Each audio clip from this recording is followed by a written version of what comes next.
প্রিয় BA fifth সেমিস্টারের ছাত্রছাত্রীরা, তোমরা অনেকেই রিকোয়েস্ট করেছিলে যে কম্পালসারি ইংলিশের কিছু সিলেবাসটা নিয়ে আলোচনা করতে এবং কিছু গুরুত্বপূর্ণ সাজেশন নিয়েও আলোচনা করতে।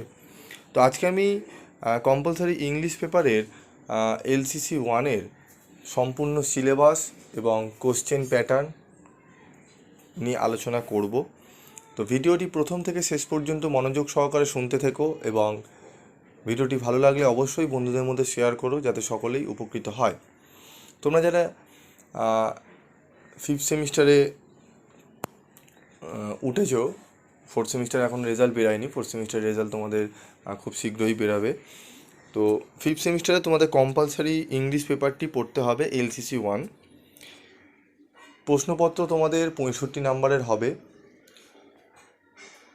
65 নাম্বারের জন্য কি কি সিলেবাস আমাদের কভার করতে হবে সেটি দেখে নেব। তো দেখো, 1 নম্বরের প্রশ্ন 10টি অ্যান্সার করতে হবে, 15 নম্বরের 2টি, 10 নম্বরের 2টি এবং 5 নম্বরের 1টি, এবং কোনখান থেকে কত নম্বর বরাদ্দ রয়েছে সেটি আমি এক এক করে আলোচনা করব। তো তার আগে সিলেবাসটি একটু দেখে নেব।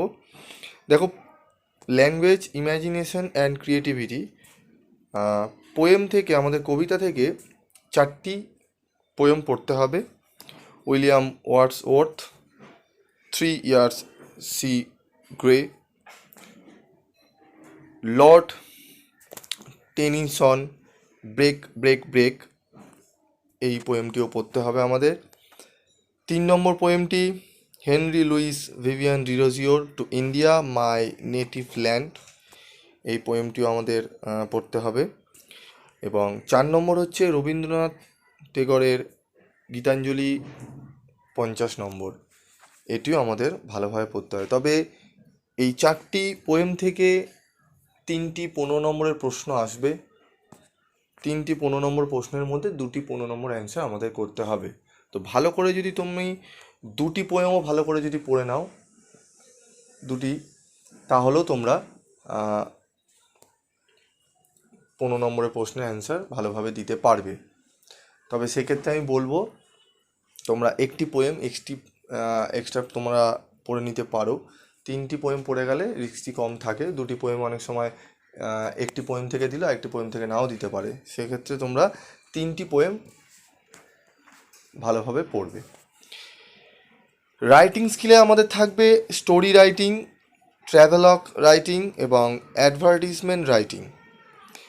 স্টোরি রাইটিং 10 নম্বর, ওখান থেকে থাকবে প্রশ্ন। ট্র্যাভেলগ রাইটিং থেকে 10 এবং অ্যাডভার্টিজমেন্ট রাইটিং থেকে 5, টোটাল 25 মার্কস। এরপর চলে আসবো, দেখো আমাদের 1 নম্বরের যে প্রশ্নগুলো দেবে 10টি করতে হবে।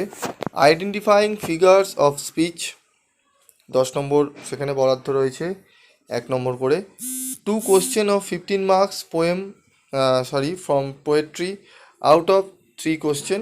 আমি আগেও আলোচনা করলাম যে পোয়েম থেকে 3টি প্রশ্ন দেওয়া হবে, সেখানে 2টি প্রশ্ন অ্যান্সার করতে হবে।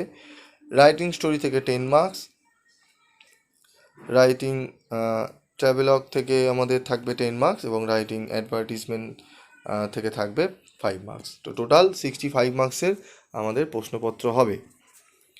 তো পোয়েম তোমরা 3টি পোয়েম ভালোভাবে পড়তে হবে। যারা 4টি পোয়েম পড়বে তারা তো খুবই ভালো কথা।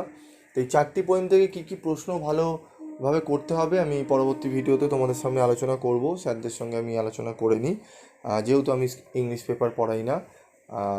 যে স্যার সাজেশনটি করবেন উনি করে নিলেই আমি তোমাদের সামনে সেটি তুলে ধরবো।